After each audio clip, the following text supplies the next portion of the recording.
बीच एक बड़ी खबर आ रही है, बड़ी जानकारी वो आपको बता दें। चारधाम यात्रा 2026-27 को लेकर बीकेटीसी की अहम बैठक। चारधाम यात्रा जो कि शुरू होने जा रही है, अध्यक्ष हेमंत द्विवेदी ने की बैठक की अध्यक्षता। बैठक में कई प्रस्तावों पर मुहर लगी है। बीकेटीसी का बड़ा फैसला, बद्रीनाथ केदारनाथ में गैर सनातनियों के प्रवेश पर रोक रहेगी। तो चारधाम को पर्यटन नहीं आध्यात्मिक केंद्र बताया है। शासन को प्रस्ताव भेजने का फैसला। यात्रा सीजन के लिए 121.7 करोड़ का बजट पारित किया। और जानकारी आपको दे दें, यात्रियों की सुविधाओं और स्वास्थ्य सेवाओं पर विशेष जो खर्च है वो होगा। मंदिर परंपराओं की रक्षा पर समिति का जोर।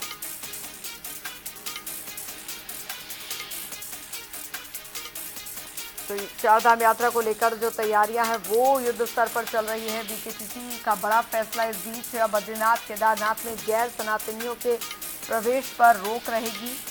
ये बड़ी खबर आपको बता रहे हैं।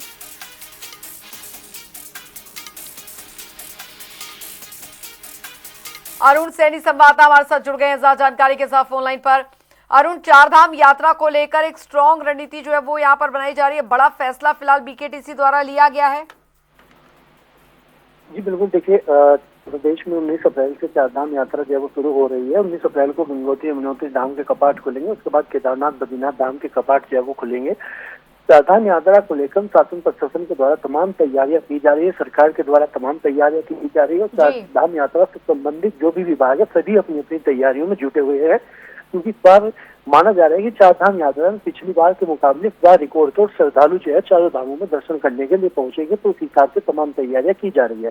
बीकेटीसी ने भी जो है वो बैठक की और जिसमें ये फैसला लिया गया। और पहले भी जो है इस पर चर्चा चली कि जो बद्री केदार मंदिर समिति ने ये फैसला लिया कि वहाँ पर गैर हिंदुओं का प्रवेश जो है वो वर्जित होगा। इसको लेकर ये फैसला लिया गया है। विपक्ष इसको लेकर सरकार पर कई सवाल खड़े कर रहा है, गंभीर सवाल खड़े कर रहा है। और वहीं मुख्यमंत्री का जवाब भी इस पर आया है। मुख्यमंत्री ने कहा कि वहाँ पर सभी स्टेक होल्डरों से बात की जाएगी, हकूकदारियों से बात की जाएगी और जो उनके फैसला होगा उस पर अध्ययन करके आगे इस मामले में जो है फैसला लिया जाएगा।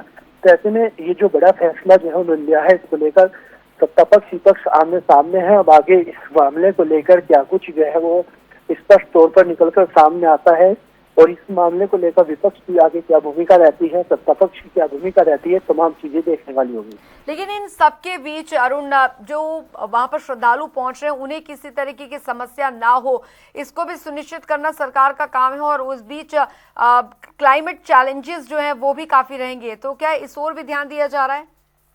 जी बिल्कुल, देखिए उत्तराखंड की बात की जाए तो उत्तराखंड एक विषम भौगोलिक परिस्थिति वाला प्रदेश है। और जब चारधाम यात्रा चलती है तो कई तरह की चुनौतियां शासन प्रशासन के सामने और जो है रहती भी है, जिसमें कि चाहे वो आपदा के दृष्टिगत सबसे बड़ी चुनौती रहती है लैंडस्लाइड को लेकर के, क्योंकि जगहों जगहों पर लैंडस्लाइड होती है। ऐसे जोन भी चिन्हित किए गए हैं जो डेंजर जोन है।